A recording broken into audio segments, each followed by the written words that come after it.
ஆளினால் கடலைக்கறி எனக்கு மெத்தடில் எப்படி பண்ணுறேன்ட்டு பார்க்கலாம். இந்த கருப்பு கொண்ட கடலையை நைட்டே ஊற வச்சு காலையில் அதை 3 விசில் வச்சு எடுத்துடணும். ஒரு பாத்திரத்தில் எண்ணெய் போட்டு பெருஞ்சீரகம் போட்டு வெங்காயம், இஞ்சி, பூண்டு, தக்காளி எல்லாமே சின்ன சின்னதாட்டு வெட்டி போட்டுட்டு ஒரு பச்சை மிளகாவும் போட்டுக்கணும்.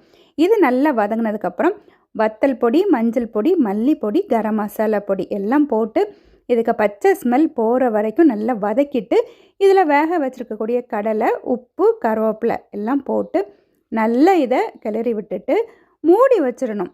இது ஒரு 5 நிமிஷம் ஆயாச்சுன்னா இந்த மசாலா எல்லாமே இந்த கடலைக்குள்ளாடி போயிடும். இது நல்லா இந்த மாதிரி கொதித்து வரும். கொதித்து வந்தாச்சுன்னா நம்ம இதை ஆஃப் பண்ணிடலாம்.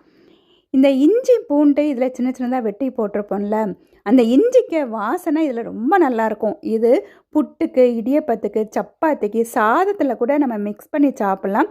ரொம்ப டேஸ்ட்டாக இருக்கும். இதே மாதிரி ட்ரை பண்ணி பாருங்கள். தேங்க்யூ.